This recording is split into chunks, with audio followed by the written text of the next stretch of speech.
बिरदाराम Seoul समाज सेवी या फिर हिस्ट्री सीटर बाड़मेर एसपी ने किया बड़ा खुलासा। अब देखिए, बात की जाए तो बिरदाराम सियोल का आपने देखा होगा पिछले कई दिनों से घटनाक्रम को लेकर सोशल मीडिया हो या फिर मीडिया पर अलग अलग खबरें हैं वो प्रसारित होती हुई नजर आ रही है। कई ऐसे लोग हैं जो फर्जी आईडी बनाकर और संपत्ति गेम करने की भी कोशिश कर रहे हैं, परंतु सबसे ज्यादा सवाल ये खड़ा हो रहा है कि बिरदाराम सियोल क्या कोई समाज सेवी था या फिर हिस्ट्री सीटर था।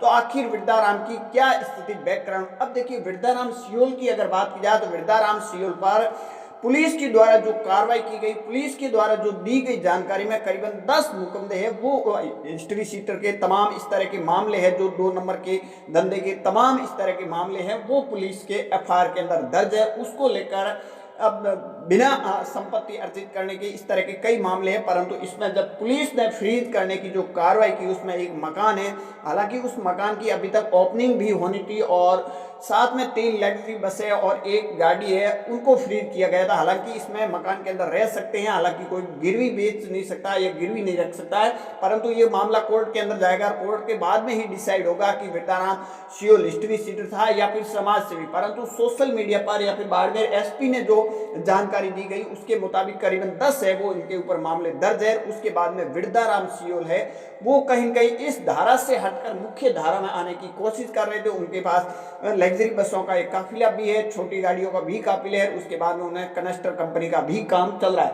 परंतु बिरदाराम सियोल जो मेन भूमिका में आना चाहते थे, परंतु राजनीति का कहीं कहीं शिकार या षड्यंत्र होता हुआ भी नजर आया इस पूरे मामले के अंदर। और उसके बाद में आपने देखा होगा रविंद्र सिंह भाटी को लेकर एक कंट्रोवर्सी पिछले कई दिनों से चल रही है कि रविंद्र सिंह भाटी ने बिरदाराम सियोल को लेकर श्रद्धांजलि है या कोई बयान जारी नहीं किया, बिरदाराम सियोल के आवास पर नहीं पहुंचे श्रद्धांजलि देने के लिए, परंतु ये सारी की सारी सोशल मीडिया तक ही खबरें सीमित है। रविंद्र सिंह भाटी ने जब बिरदाराम का मामला हुआ था उसी दिन कहीं कहीं संवेदना गहरी वक्त की थी, दुख प्रकट किया। उसके बाद में रविंद्र सिंह भाटी की बात की जाए, रविंद्र सिंह भाटी है वो पंजाब के दौरे पर थे, उसके बाद में वो राजस्थान के कई जिलों के दौरे पर थे। उसके बाद जैसे ही बाड़मेर पहुंचते हैं तो उनके बाद में बिरदाराम के आवास पर जाकर श्रद्धांजलि अर्पित करते हैं और उनके परिवार को ढांस भी रविंद्र सिंह भाटी बनाते हैं, क्योंकि रविंद्र सिंह भाटी के ये कुछ लोगों का कहना है कि रविंद्र सिंह भाटी के प्रचार के लिए बिरदाराम ने बसें भी दी थी। हालांकि दी या नहीं दी इस बात की हम कोई पुष्टि नहीं करते हैं, परंतु ये खबरें जरूर चल रही है। परंतु बात की जाए बिरदाराम सियोल क्या हिस्ट्री सीटर था या समाज सेवी।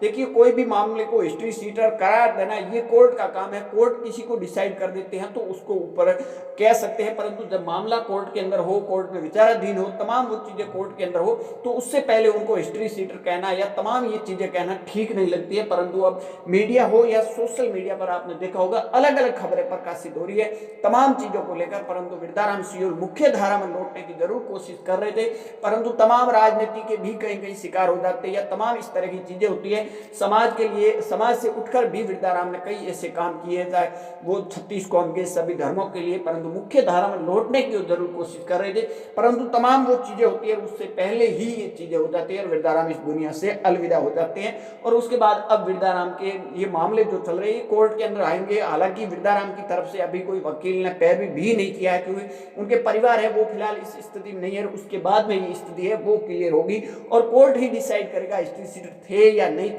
आम लोग या आम जनता है या मीडिया कोई डिसाइड नहीं कर सकती।